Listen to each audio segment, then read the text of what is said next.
he played baseball at Texas A&M, was taken in the first round of the 2019 draft by the Braves. 2-3 months later, after getting drafted, he's the first of any of the 2019 draft picks to make Double-A. So the way minor league ball is, you have Triple-A, which is a level below major leagues, Double-A, Single-A, and there's rookie and instructional ball. But he basically went from playing collegiately in May to being 2 levels below the major leagues like 2-3 months later. And guess who did his first interview on the minor league level? So it all just worked out. I was going to be in Jackson, Mississippi anyway for the Mississippi Festival.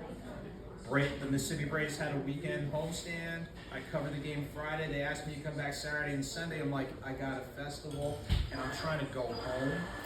So that's how that happened in regards to selecting Mississippi. But getting back to Birmingham, and it was discovery for me. The Birmingham Barons are named after the Birmingham Black Barons, who are one of the teams in the Negro Southern Leagues. And in regards to the museum, it's one of those hidden gems where, directly attached to the ballpark, like right outside where the outfield walls are, that's where the Negro Southern League Museum is based. And a lot of people don't realize it's free to attend. If you have a group of 9 or less, it's free for you to go. If you have a group of 9 or more, they charge like $1 a person. So it's cost sensitive, whatever, and it's pretty much self-guided. But there's a lot of items in there. You've got, archival jerseys and article clippings and baseballs that are signed by some of the players that played in the Negro Leagues. And at the time, their archives were almost had as large of a stock of archives as the museum in Kansas City. A lot of people are familiar with the Kansas City Museum, but a lot of people who live in Birmingham, live in the Southeast, are like, we didn't even know this museum was here. So when you have a space where you can immerse yourself a little bit in the history, a little bit in the culture, and it's right here in your own backyard, not only would that encourage you to go there, but then maybe it encourages you to wait a minute. There might be stuff like this where I live. So you think about down the street in Greensboro for the Woolworths, or Montgomery where they have the museum on lynchings, or Nashville with the African American Music Museum. There's some neat hidden gems all over the place. So take inventory of what's in your backyard and just kind of dive in as best as you can. So there's stuff beyond the game that hopefully there's a halo effect to where people are like, if I'm using this as a lens to discover, what other things can I go out and discover or uncover or, get acquainted with?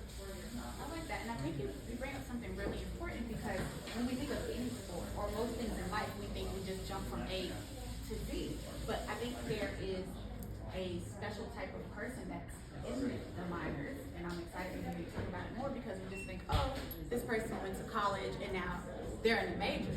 But that sweet spot really is in between there, like those minor players and what they go through because they're aspiring to get to that other place. Talk a little bit about the players that you met on these teams outside of that. Yeah. Like, what was that like, interviewing them?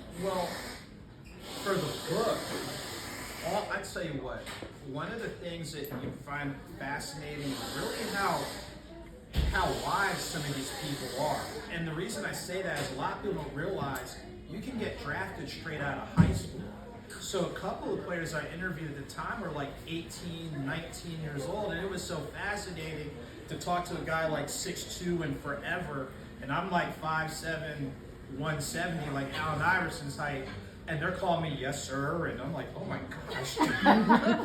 but I think what people wouldn't realize is at the time some of these guys were like 18, 19, 20, like their dedication to their craft, their work ethic, like some of these guys are doing like big league type stuff, like their film study or working on their swing or working on their defense or scouting reports. Like they're doing grown people stuff at like 18, 19, 20, so they're building those habits.